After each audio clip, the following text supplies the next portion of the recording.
میں سب سے پہلے مبارکباد دیتا ہوں ہمارے جے پور کے باشندگان کو، جے پور کے ذمہ داروں کو اور ہماری ملی تنظیموں کو بھی کہ انہوں نے اس وقت اس پرآشوب دور کے اندر اس اجتماع کا انعقاد کیا اور پورے ملک سے ذمہ داران اور ہمارے مفکرین، ممبران پارلیمنٹ اور سجادہ نشین حضرات اور ملت کے اکابرین کو دعوت دی۔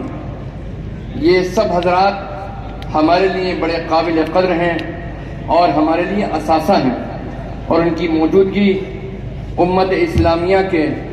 حوصلے کا ذریعہ ہے، حوصلے کی بقا کا ذریعہ ہے۔ لیکن اس وقت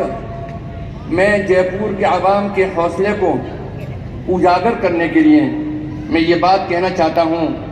کہ اے جے پور کے غیور مسلمانوں، جب جب تاریخ پر نازک وقت آیا ہے، جب جب تاریخ کا نازک وقت آیا ہے، اس وقت جے پور والوں نے اپنی دینی حمیت اور دینی جذبے کا پورا مظاہرہ کیا ہے۔ مجھے یاد ہے وہ وقت جب بابری مسجد شہید ہوئی تھی،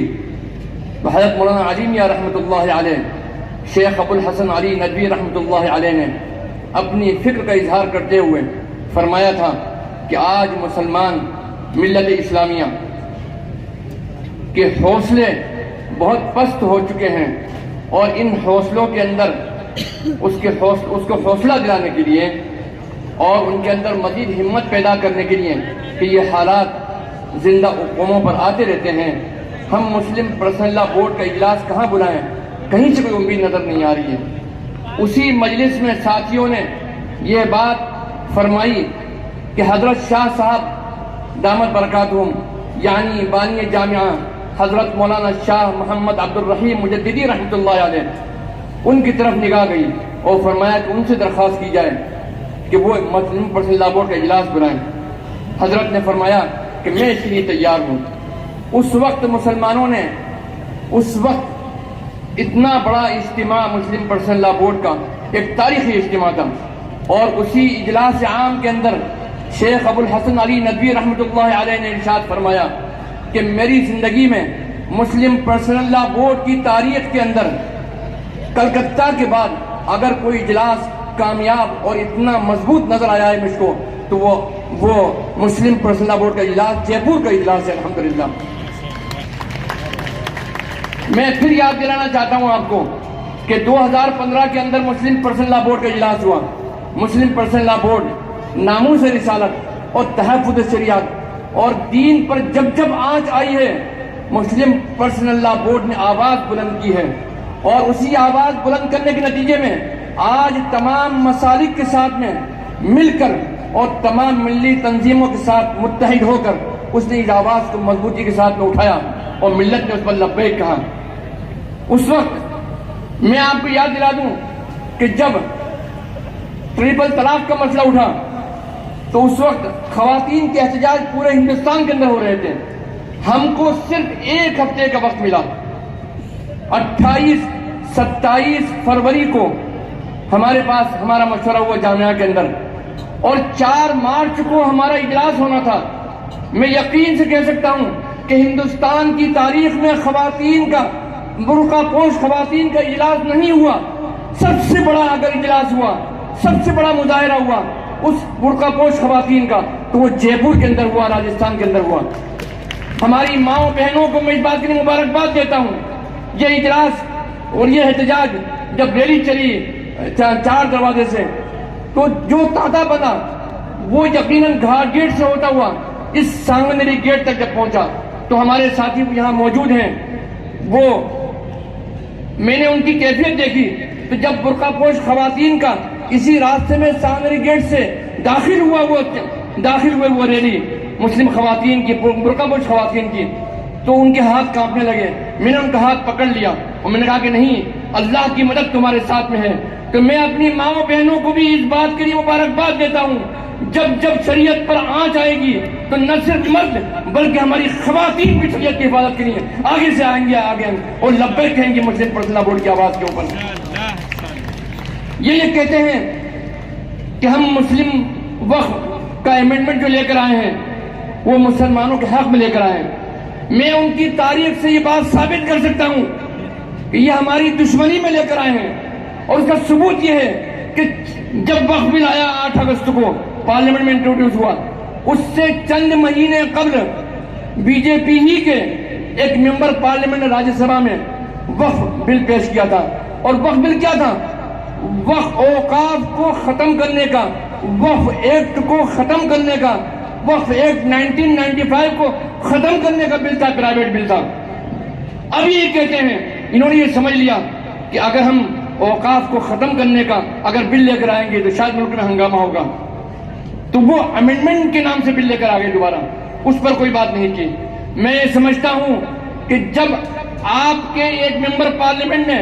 اوقاف کو ختم کرنے کا بل پیش کر دیا تو یہ ثبوت ہے کہ یہ امینڈمنٹ بل لے کر آ رہے ہیں یہ بھی اوقاف کو ختم کرنے کا ہے۔ صرف آپ نے اپنا پیترا بدلا ہے، صرف آپ نے عنوان بدلا ہے، صرف آپ نے اپنا پوسٹر بدلا ہے، لیکن آپ کی نیت صاف صاف یہ ہے کہ ان اوقاف کے بل جس کی تشریح ہمارے محترم بزرگ ڈاکٹر سید ظفر محمود صاحب جو سچر کمیٹی کے ممبر بھی رہے ہیں اور گورنمنٹ آف انڈیا کے اندر آپ بڑی پوسٹ پر رہے ہیں، وہ آپ کے سامنے پیش کریں گے۔ لیکن میں اس 5 منٹ میں اپنی بات پوری کرتے ہوئے یہ کہہ سکتا ہوں کہ آج یہ بل آپ کے ٹریک ریکارڈ سے پتہ چلتا ہے کہ اوقاف کو ختم کرنے کے لیے آیا ہے۔ اسلام یقیناً ہماری حمیت سے زندہ ہے۔ میں یہ سمجھتا ہوں کہ مسلمان اگرچہ بے روزگار ہے، اس نے اس کو برداشت کر لیا، ہزاروں فسادات کو برداشت کیا، ہزاروں جانوں کو قربان کیا اس ملک کی خاطر، اور اس کے علاوہ ڈسکریمنیشن، ہیوملیشن کے ساتھ میں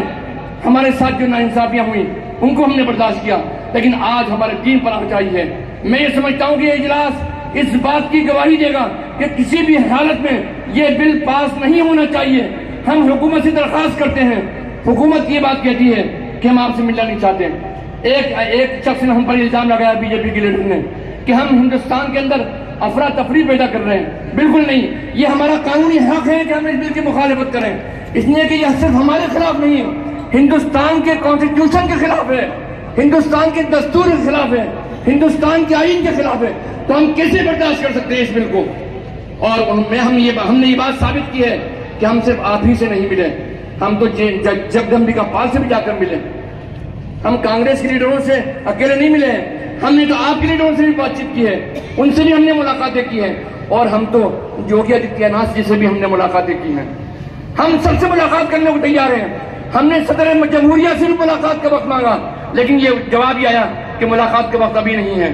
اور اس کے آخر میں ہم یہ بات کہہ دینا چاہتے ہیں کہ ہم اس ملک کے پرائم منسٹر، چونکہ پرائم منسٹر ہیں اس لیے ہم ان سے ملاقات کرنے کو تیار ہیں۔ آئیے ہم کو وقت دیجیے، ہم اپنی دردی کہانی آپ کو سنائیں گے، ہم یہ ثابت کریں گے کہ یہ بل نہ صرف ہندوستان کے مسلمانوں کے خلاف ہے بلکہ اس ملک کے بھی خلاف ہے۔ خدا را ان کو ہدایت دے۔ ہم یہ سمجھتے ہیں کہ آپ ہمارے درد کو سن لو، ہم اسی ملک کے باشندے ہیں، اس ملک کے ہمدرد ہیں، اس ملک کے خواہ ہیں، اس ملک میں امن چاہتے ہیں، اس ملک کے بھائی خواہ ہونے کی وجہ سے اس ملک میں شانتی چاہتے ہیں، اور آپ اس طرح کی حرکتیں کر کے اس ملک میں اشانتی پھیلانا چاہتے ہیں۔ اللہ آپ کو صحیح سمجھ اور صحیح توفیق دے، اور میں مبارکباد دیتا ہوں ہمارے جے پور کے عوام کو کہ یہ آواز آپ کے ذریعے بھی اور ہماری خواتین بہنوں کے ذریعے بھی دلی تک پہنچے گی اور ان کے گلیاروں کو، سیاسی گلیاروں کو یقیناً چھوڑے گی۔ آمین ثم آمین، وصلی اللہ تعالی علی النبی الکریم، والسلام علیکم ورحمۃ اللہ وبرکاتہ۔